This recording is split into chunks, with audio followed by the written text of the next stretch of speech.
Bienvenue dans cette nouvelle présentation sur la vague des conférences sur l'intelligence artificielle. Et comme on le disait déjà dans les présentations précédentes, l'intelligence artificielle est transversale et elle intervient dans tout le domaine. Aujourd'hui, l'IA toque à la porte de professionnels de santé et nous sommes très heureux de vous présenter cet exposé. Nous avons un hôte de marque, c'est le docteur Nzanzu Kalima de l'hôpital général Matanda qui va nous parler de l'intelligence artificielle dans le secteur infirmier. Et nous avons aussi la joie d'accueillir dans cette présentation les étudiants de l'Université catholique du Graben Annel 1, système LMD en médecine, dans la faculté de médecine humaine. Cet exposé est financé et produit par l'hôpital général de référence secondaire de Matanda en ville de Butembo. L'intelligence artificielle, comme vous le savez, c'est un outil qui de plus en plus fait du bruit. Et d'ailleurs, beaucoup de gens l'utilisent pour le travail, mais même pour s'informer. Beaucoup de gens ignorent même qu'il existe des livres, des bibliothèques. Ils vont seulement sur Internet, ils cliquent, ils téléchargent l'application et ils posent des questions, on leur répond. Dans le cadre du secteur médical à l'hôpital, là, c'est aussi un outil qui peut aider. Je dis bien qui peut aider, puisque dans la science ou dans l'hôpital, il y a une relation patient-malade qui doit exister. Et cette relation-là, ce n'est pas avec la machine que nous allons la développer. C'est vrai que l'intelligence artificielle va nous aider dans le tri, par exemple, des malades. Les malades peuvent venir, ils présentent leurs symptômes et à partir des symptômes, l'outil en question peut vous dire tel malade est plus urgent que tel autre parce qu'il présente tel symptôme. Et à partir même de ces symptômes-là, l'outil peut même vous dire, comme le malade a tel symptôme, posez aussi telle question. Si c'est positif, ça veut dire continuez, continuez, continuez. Et ça vous aboutit même à un diagnostic. Et quand le diagnostic est posé, ça peut même vous dire, vous pouvez demander tel examen, tel examen. Donc vous voyez que les gens commencent à être limités. Limités pas dans le sens de dire qu'ils ne vont pas améliorer ce qu'ils font, mais ils vont utiliser plus, d'ailleurs c'est pourquoi on l'appelle intelligence artificielle, au lieu d'utiliser sa propre intelligence. Parce que quand on étudie pour essayer d'appliquer ce qu'on a appris. Alors, s'il y a un outil qui commence à vous aider à poser de tels diagnostics, c'est vrai que à 95%, vous serez presque au bord de la réponse, donc du diagnostic. Les examens que vous allez demander sont des examens qui seront cohérents. Et même le diagnostic, même le traitement, si vous le voulez, vous pouvez demander à cette intelligence artificielle de vous dire quels sont les médicaments que vous allez donner, quels sont les premiers soins qu'il faut donner à ce malade. Donc, dans ce sens-là, c'est positif. Et vous pouvez soigner le malade avec cohérence. Même dans certains gestes, vous avez par exemple la façon de poser une perfusion pour les infirmiers.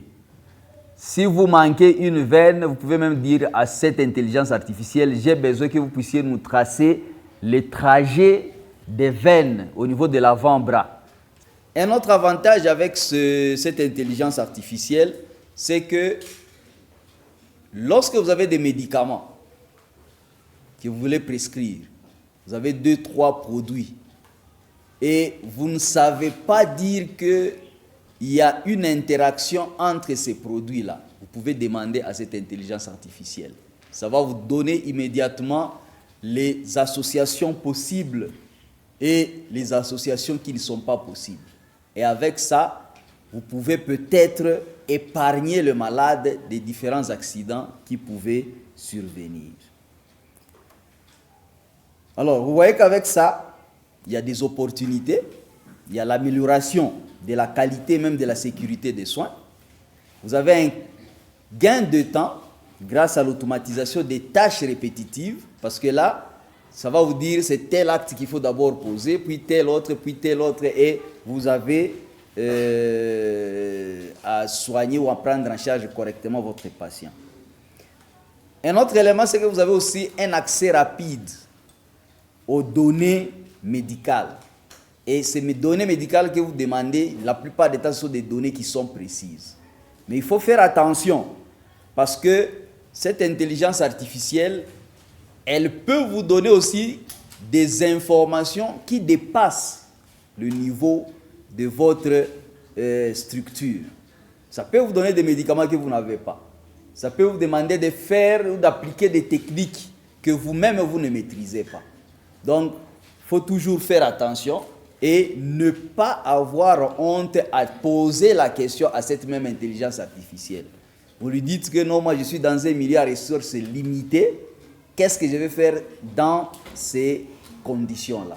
Et ça va vous aider aussi à trouver des solutions à cela. Ça vous permet aussi, ou ça vous soutient dans la décision clinique. Donc vous voyez, vous avez un diagnostic, vous pouvez avoir 2-3 hypothèses diagnostiques et vous choisissez. Si vous voyez par exemple, on vous dit pour cette maladie-là, il y a par exemple la fièvre typhoïde, il y a le paludisme. Ça vous ajoute aussi ce qu'on appelle l'endocardite. Vous allez vous dire, endocardite, oui, peut-être que dans notre milieu, il n'y en a pas, il n'y a pas assez de cas. Donc je soigne ça d'abord comme paludisme ou comme fièvre typhoïde. Ça, ce sont des avantages que vous avez avec cette intelligence artificielle. Alors, comme je vous le disais, il y a des défis. Premier défi, c'est que le contact entre le personnel soignant et le malade commence à diminuer. Parce qu'il y a des malades qui viennent, oui, à l'hôpital. Il va vous dire qu'il y a des céphalées. Mais ces céphalées-là, ça peut être d'origine psychologique. Et donc, c'est vous qui posez des questions qui allez découvrir ce qu'il y a. Parce que l'intelligence artificielle ne va pas vous dire non, le monsieur là par exemple, il a un deuil, il a perdu l'argent, ça ne connaît pas que vous êtes dans un milieu où il y a des ADF. Peut-être qu'on a pillé votre camion. Lui, quand vous dites céphalée, il entre directement et commence à dire non, céphalée, est-ce qu'il y a fièvre, est-ce qu'il y a ceci, est-ce qu'il y a ceci. Mais vous, si vous parlez avec le malade, vous l'écoutez, vous allez trouver que ces céphalées-là peuvent être d'origine psychologique. Et au lieu de donner des médicaments comme des antipaludins, des antibiotiques, vous donnez juste des tranquillisants. Bien sûr que l'intelligence artificielle aussi peut être à mesure de le faire, mais c'est à vous de guider aussi cette intelligence artificielle. Donc vous voyez que ce contact-là entre l'homme et entre le personnel soignant et le patient est très capital. Un deuxième élément, c'est que on a besoin de formations continues pour maîtriser cet outil d'intelligence artificielle. Si vous n'êtes pas calé dans l'usage de l'informatique, dans l'usage des téléphones, vous serez bloqué. Troisième élément, ou troisième défi, c'est qu'on risque de devenir dépendant de ces technologies. Or, quand nous allons étudier, c'est pour développer notre intelligence. Et c'est notre intelligence que nous devons mettre au profit des patients. On n'a pas besoin d'un outil qui viendra faire notre travail à cette place-là. Un autre élément, c'est qu'il y a une inégalité d'accès aux outils numériques entre les hôpitaux ou les régions. Pour pouvoir appliquer ceci, il faut d'abord être dans un milieu où vous avez une bonne connexion Internet. Il faut même avoir les mégas pour pouvoir utiliser cette intelligence artificielle. Donc ça, ce sont des limites que les gens ont. Donc ça, ce sont des petits éléments qui font que l'intelligence artificielle peut être utilisée, mais dans certains milieux, on peut avoir des blocages. Avec l'intelligence artificielle aussi, vous pouvez même partager les données entre personnel soignant. Par exemple, vous êtes en service d'hospitalisation et vous avez besoin des résultats. Vous voulez que le laborantin vienne prélever. Il prélève, il va avec l'échantillon et pendant que vous êtes en train de soigner, vous pouvez demander à votre laborantin tel résultat ou tel résultat que vous avez, tel examen que vous avez prélevé, quel est le résultat que vous avez trouvé. Et avec ça, vous pouvez dire encore à l'intelligence artificielle que non, on vient de trouver ceci, ceci, ceci, comment on peut encore réajuster le traitement. Donc ça, ce sont des petits avantages qu'on peut avoir avec l'intelligence artificielle. En conclusion, l'intelligence artificielle offre des opportunités uniques pour améliorer la qualité des soins. Ça, c'est évident. Et si cette intelligence est utilisée à bon escient, dans le bon sens, on peut prendre efficacement les patients en charge.